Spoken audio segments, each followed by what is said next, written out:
नमस्कार हमू शिक्षानुरागी दर्शকক मैं ऑनलाइन गणित समाधान चेनेलटोলৈ स्वागतम जनाई आज आमी आरम्भ करिब लैसु दशममान श्रेणीर अर्थात क्लास 10 त्रिकोणमितिर परिचय डे 6 अर्थात এই ষষ্ঠ দিনত আমি प्रश्न 5 লোৱা হৈছে। प्रथमते দিয়া আছে sec θ ইকুৱেল 13/12 আন ত্ৰিকোণমিতিক অনুপাতবোৰ নিৰ্ণয় কৰা। আমাৰ প্ৰশ্নটোত দিয়া আছে এটা অনুপাত দিয়া আছে sec θ ইকুৱেল 13/12 আমি জানো সকলে যে ত্ৰিকোণমিতিক অনুপাত 6টা আছিল। গতিকে আমি এই ত্ৰিকোণমিতিক অনুপাতবোৰ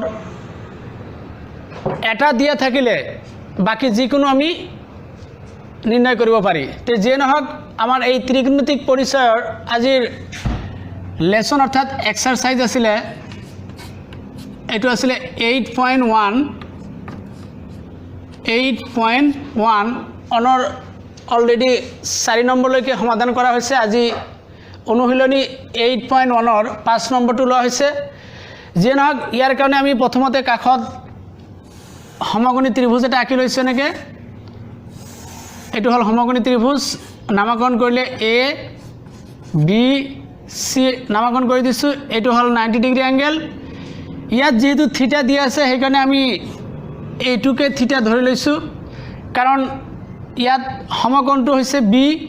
বাকি এ আৰু সি এই দুটা হল আমাৰ সূক্ষ্মকোণ। গতিকে ইয়াত দিয়া আছে সূক্ষ্মকোণ থিটা সেইকাৰণে আমি এংগেল সি ইকুৱেল থিটা বুলি ধৰি লৈছো। এ সাপেক্ষে ললে এও থিটা বুলি ধৰি লোৱা যাব। যে নহক আমি থিটাটো ইয়াতে দিছো। প্ৰথমতে আমি এইটো আৰম্ভ কৰিব লৈছো সলিউশন। যেহেতু আমাক দিয়া আছে এই কথাখিনিকে যদি আমি লিখি লও যে দিয়া আছে sec θ ইকুৱেল 13/12 এতিয়া sec θ ইকুৱেল 13/12 আমি ইয়াৰ আগৰ ভিডিঅ'বিলাকত আলোচনা কৰিছিলো কিছুমান ডেফিনিশ্যন যে sec θ এটা ডেফিনিশ্যন দিয়া হৈছিল। sec θ ডেফিনিশ্যন এটা আগত যিবিলাক ভিডিঅ' আছিল সেইবিলাকত আলোচনা কৰিছিলো যে এটো হল কৰ্ণ বাই ভূমি। গতিকে আমি ইয়াত যদি লিখি দিও কৰ্ণ বাই ভূমি অৰ্থাৎ আমি সি সাপেক্ষে বা থিটা সাপেক্ষে তেনেহলে কৰ্ণ হ'ব আমাৰ এ সি। সেইকাৰণে কৰ্ণ বাই ভূমি আমি যদি এনেকৈ লিখি দিওঁ কৰ্ণ হল ইয়াত এ সি ভূমি হ'ব আমাৰ ইয়াত বি সি। লাগিলে এনেকৈ কাষত লিখি ল'ব এনেকৈ এংগেল সি ইকুৱেল থিটা এইটো সাপেক্ষে এংগেল সি সাপেক্ষে বা থিটা সাপেক্ষে এ বি হ'ব লম্ব বা পারপেন্ডিকুলার, বিসি হব ভূমি বা এটু বেস, এসি হব কর্ণ বা অতিভুজ হাইপোটেনিউস। গতিকে আমি যেহেতু জানো sec θ ডেফিনেশন হল কর্ণ বাই ভূমি গতিকে কর্ণ এসি আছে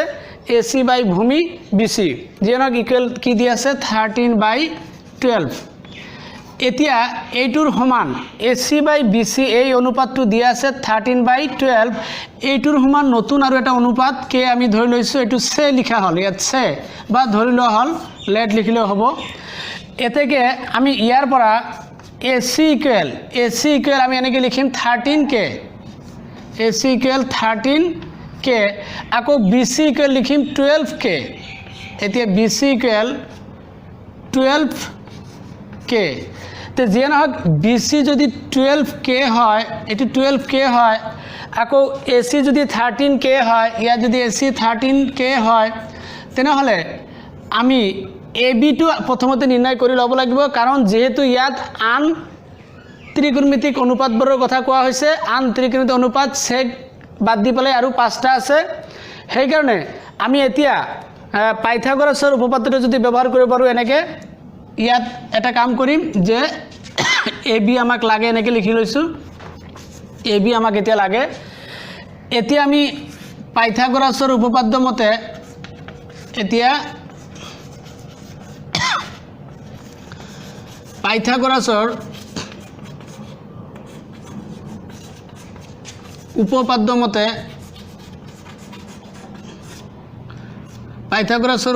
মতে আমি লিখিম কর্ণ স্কোয়ার ইকুয়াল লম্ব স্কোয়ার প্লাস ভূমি স্কোয়ার আছিলে তেনেহলে ইয়াত কর্ণ হল এসি কর্ণ স্কোয়ার ইকুয়াল লম্ব হল এবি এবি স্কোয়ার প্লাস ভূমি হল বিসি স্কোয়ার গতিকে আমার কর্ণর মানটো ইয়াত ওপৰত আছে ইয়াত আমি যদি বহাই দিও 13k তাৰ ওপৰত স্কোয়ার ইকুয়াল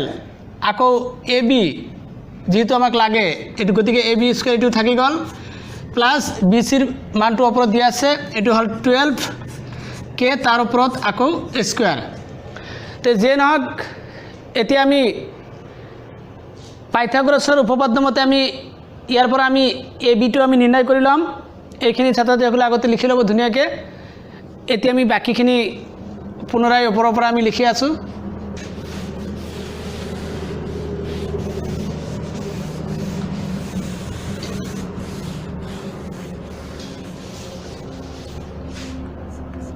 এতিয়া 13k হোল স্কোয়াৰ দিয়া আছে অৰ্থাৎ 13 ওপৰত স্কোয়াৰ আছে ইয়াত হ'ব 13 পূৰণ 13 আমি জানো 13 আৰু 13 যদি গুণ কৰি দিয়া যায় তেনেহলে হ'ব 169 আৰু k ৰ ওপৰত স্কোয়াৰ হ'ব k স্কোয়াৰ ইকুয়াল ইয়াত আকৌ আছে ab স্কোয়াৰ এটু ঠিকে ৰাখিলো ab স্কোয়াৰ প্লাস ইয়াত 12k হোল স্কোয়াৰ আছে গতিকে 12 ৰ ওপৰত স্কোয়াৰ থাকিলে আমি জানো 12 পূৰণ 12 অৰ্থাৎ 12 দুবাৰ যদি গুণ কৰা যায় 12 পূৰণ 12 তেনেহলে 12 12 ইয়াত হ'ব 144 আৰু k ৰ ওপৰত স্কোয়াৰ যেনক এতিয়া k স্কোয়াৰ থকা ৰাখি দুটা আমি একফালে কৰি দিও ইয়াত 169k স্কোয়াৰ আছে এনেকৈ ৰাখিলো এটু যদি লৈ আহো -144k স্কোয়াৰ ইকুয়াল ইয়াত দিয়া আছে তেনেহলে a b স্কোয়াৰ এটু ৰৈ গল এতিয়া আমি ইয়াৰ পৰা 169k স্কোয়াৰৰ পৰা 144k স্কোয়াৰ বিয়োগ কৰিলে কি হ'ব 9 ৰ পৰা 4 বাদ দিলে ইয়াত হ'ব 5 আকৌ 6 ৰ পৰা যদি 4 বাদ দিয়া যায় তেনেহলে হ'ব 2 1 ৰ পৰা 1 গলে 0 বা ভারে 0 নিদিলেও হ'ব ইয়াত k স্কোয়ার ইকুয়াল হল ab স্কোয়ার এতিয়া আমি যদি ইয়াত এটা কাম কৰো ab স্কোয়াৰ টু যদি আমি ডাইৰেক্ট সাইড চেঞ্জ কৰি দিও তেনেহলে চিনৰ পৰিৱৰ্তন নহয় ab স্কোয়াৰ ইকুয়াল ইয়াত হ'ব 25k স্কোয়াৰ অৰ্থাৎ সাইড চেঞ্জ কৰি দিয়া হৈছে এতেকে ab ইকুয়াল যদি কৰি দিয়া যায় নাইবা ab স্কোয়াৰ ইকুয়াল ইয়াত 5k লিখি তাৰ ওপৰত হোল স্কোয়াৰ কৰি দিয়া যায় এতিয়া ইয়াতো ab স্কোয়াৰ আছে ইয়াতো 5k হোল স্কোয়াৰ আছে দুও ফলৰ পৰা যদি আমি স্কোয়াৰ দুটা উঠাই দিও অৰ্থাৎ ইয়াত আমি লিখিব পাৰিম দুও ফলৰ পৰা বৰ্গমূল ললে ab ইকুয়াল ইয়াত হ'ব 5k তেনেহলে দেখা গল ইয়াত ac ৰ ভ্যালুটো আগত দিয়া আছিল 13k আমি ইয়াত লিখি লৈছো আকৌ bc ৰ ভ্যালুটো দিয়া আছে 12k ab যেহেতু লাগে গতিকে ab আমি পাই গলো 5k গতিকে এইটো এবাৰ আমি পাই গলো ইয়াত লিখি দিব পাৰো ab ইকুয়াল 5k তো যে নহক এতিয়া আমি এটা কাম কৰিম যে যেহেতু আমাৰ প্ৰশ্নত দিয়া আছে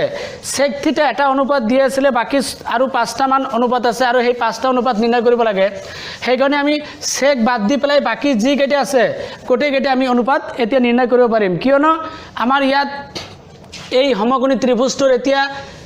লম্ব মানটো আমি জানো ভূমি জানো আৰু কৰ্ণৰ মানটো আমি জানো সেই কাৰণে আমি এতিয়া আমি আৰামছে আমি বাকি কেইটা অনুপাত আমি নিৰ্ণয় কৰাৰ কাৰণে চেষ্টা কৰিম প্ৰথমতে সে আমি ধৰি লৈছো আমি sin থিটা টু উলিয়াম ইয়াত sin থিটা আমি সকলোৱে জানো যে sin থিটা ইকুয়াল যেটো ডেফিনিশন দিয়া হৈছিল বা সংজ্ঞা দিয়া হৈছিল লম্ব বাই আছিল কৰ্ণ এতিয়া এংগেল সি বা থিটা সাপেক্ষে দিয়া হৈছিল লম্ব হল ab গতিকে লম্ব বাই কর্ণ দিয়া আছে এসি গতিকে আমি যেহেতু লম্ব ab ৰ ইয়াত মানটো দিয়া আছে 5k গতিকে ইয়াত আমি 5k লিখিলো বাই কর্ণ দিয়া আছে 13k ইয়াত 13k লিখিলো k ক্যান্সেল কৰিলে ইয়াত হ'ব 5/13 যেনক এটো হৈ গল আমাৰ sin থিটাৰ ভ্যালু হৈ গল এতিয়া আমি cos থিটা যদি নিৰ্ণয় কৰো তেনেহলে cos থিটা ইকুয়াল এটো আমি জানো এটো যেহেতু sin থিটা লম্ব বাই কর্ণ আছিলে আৰু cos থিটা আছিলে ভূমি বাই কর্ণ তেনেহলে ইয়াত ভূমি আছে BC ভূমি বাই কর্ণ হল AC অর্থাৎ যেহেতু ভূমি BC ইয়াত দিয়া আছে 12K, গতি 12K লিখিলোঁ আৰু কৰ্ণ ইয়াত আছে 13K লিখিলোঁ, অৰ্থাৎ K কেঞ্চেল, ওপৰত থাকিল 12 বাই তলত থাকিল 13। তেনেহ'লে আমি ইয়াত এতিয়া দুটা অনুপাত আমি নিৰ্ণয় কৰিলোঁ, এটা হ'ল সাইন থিটা আৰু এটা হ'ল কস থিটা। তেনে বাকী আৰু তিনিটা আছে, এই তিনিটা আমি ওপৰত লিখি দিছোঁ, এইখিনি ধুনীয়াকৈ লিখি ল'ব। এতিয়া যেহেতু সাইন থিটা কস থিটা গ'ল, গতিকে আমি এতিয়া টেন থিটাটো নিৰ্ণয় কৰোঁ। টেন থিটাৰ ডেফিনেশ্যনটো আমি জানো, এইটো আছিলে actually sine theta by cos theta, নাইবা আমি ডাইৰেক্ট জানো এইটো লম্ব বাই ভূমি। অৰ্থাৎ লম্ব ইয়াত দিয়া আছে AB, ভূমি দিয়া আছে BC। এতিয়া লম্বৰ মাপটো দিয়া আছে ইয়াত 5K, এনেকৈ লিখিলোঁ 5K, ভূমিৰ মাপটো দিয়া আছে 12K, গতিকে K আগৰ নিচিনাকৈ কেঞ্চেল কৰিলে ইয়াত হ'ব 5/12। এইটো হ'ল টেন থিটা অনুপাতটোৰ মান। যিয়ে নহওক তাৰপিছত আকৌ টেন থিটাৰ পিছত এতিয়া আহিল কট থিটা। আমি জানো কট থিটাৰ ডেফিনেশ্যন আছিলে, এইটো টেন থিটা আছিলে লম্ব বাই ভূমি, তাৰ ওলটা কট থিটা, অৰ্থাৎ এইটো আছিলে ভূমি বাই লম্ব। এতিয়া BC বাই লম্ব হ'ল AB। এতিয়া BCৰ মাপটো দিয়া আছে 12K, বাই তলত AB দিয়া আছে 5K। K কেঞ্চেল কৰিলে ওপৰত হ'ব 12, তলত হ'ব 5। তো যিয়ে নহওক এতিয়া আমাৰ sine theta, cos theta, tan theta, কট থিটা ইয়াত 4টা হৈ গ'ল। এতিয়া বাকী আৰু এটা আছে, যেহেতু এইটো এটা আছে আমাৰ কসেক থিটা, এইটোৱে হেক অনুপাত কসেক থিটা। এতিয়া কসেক থিটা ডেফিনেশ্যন আমি সাইন থিটাৰ লগত যেহেতু ৰিলেটেড আছিলে, আমি কৈছিলোঁ যে সাইন থিটাৰ ডেফিনেশ্যন আছিলে লম্ব বাই কৰ্ণ, তাৰ বিপৰীত কৰ্ণ বাই লম্ব লিখি দিলে হ'ল। কৰ্ণ ইয়াত আছে AC, লম্ব আছে AB। যেহেতু ইয়াত ACৰ ভেলু দিয়া আছে 13K, ইয়াত 13K লিখিলোঁ, আকৌ ABৰ মানটো দিয়া আছে 5K, ইয়াত 5K লিখিলোঁ। তো যিয়ে নহওক K কেঞ্চেল, ইয়াত হ'ল 13/5। আমাৰ যি অনুপাত নিৰ্ণয় কৰিব দিছিলে, যিকেইটা যে সেক থিটা এটা অনুপাত দিয়া আছিলে, বাকী আটাইবোৰ অনুপাত নিৰ্ণয় কৰিব দিছিলে। গতিকে আমি এই ভিডিঅ'টোৰ জৰিয়তে আমি বাকীকেইটা অনুপাত নিৰ্ণয় কৰাৰ কাৰণে এটা সৰু প্ৰয়াস কৰিলোঁ। যি কি নহওক এতিয়া আমি অনুশীলনীৰ আৰু এটা প্ৰশ্ন ল'ব বিচাৰিছোঁ, এইটো হ'ল 6 নম্বৰ প্ৰশ্ন। এতিয়া আমি 6 নম্বৰ প্ৰশ্ন এটা লৈছোঁ যে যদি কোণ A আৰু কোণ B সূক্ষ্মকোণ হয়, অৰ্থাৎ এই সূক্ষ্মকোণ দুটাৰ যদি সমান হয়, তেনেহ'লে কৈছে ইয়াত cos A = cos B, তেন্তে শেষত দেখুওৱা যে কোণ A = কোণ B, অৰ্থাৎ সূক্ষ্মকোণ দুটা সমান বুলি প্ৰমাণ কৰিব লাগে। তাৰ কাৰণে আমি প্ৰথমতে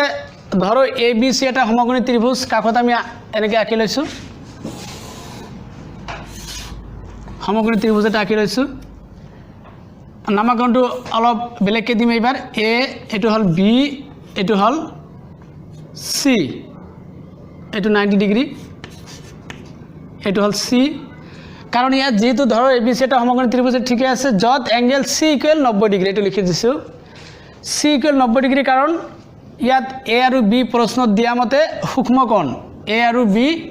সূক্ষ্মকোণ বুলি কোৱা আছে। সেইকাৰণে আমি এতিয়া প্ৰশ্নমতে যদি আমি আগবাঢ়ো cos A = cos B, তাৰ কাৰণে আমি এটা কাম কৰি ল'ম। প্ৰথমতে ইয়াতে লাগিলে লিখি লওঁ আমি যে A সাপেক্ষে এংগেল A সাপেক্ষে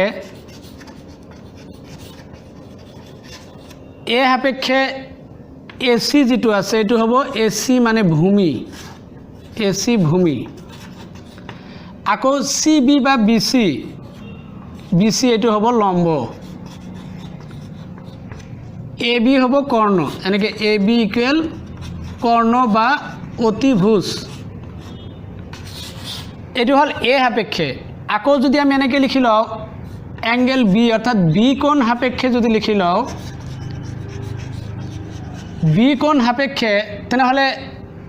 AC যিটো আছে এইটো হ'ব লম্ব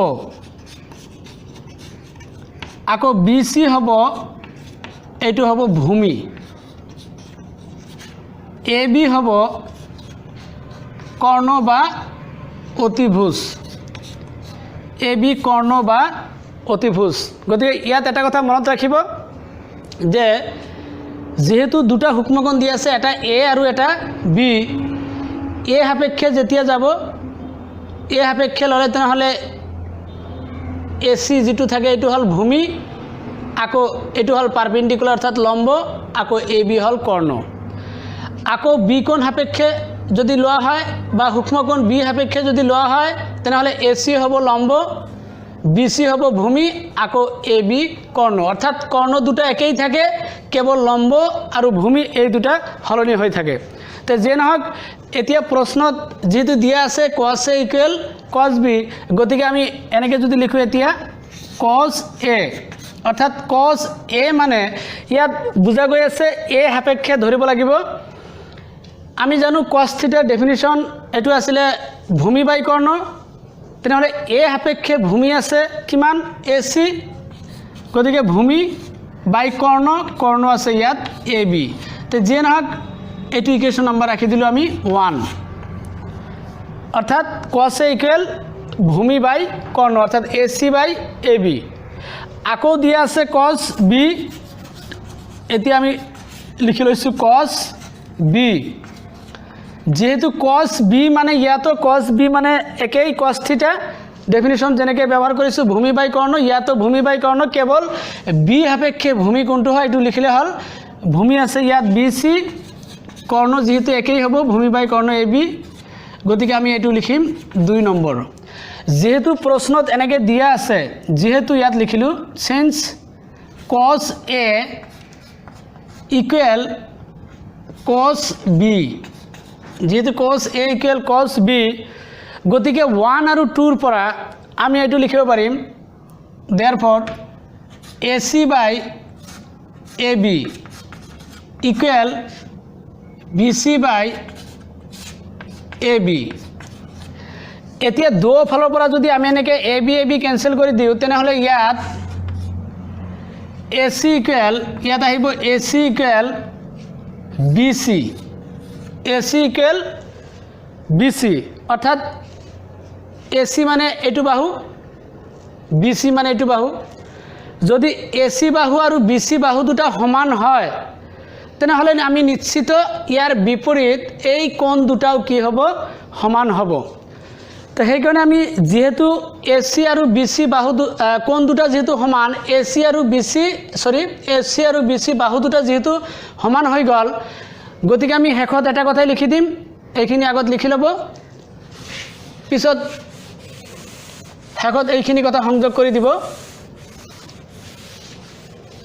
যেহেতু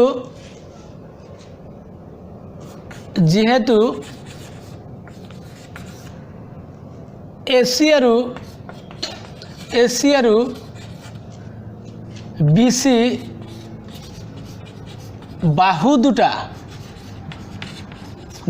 দুটা সমান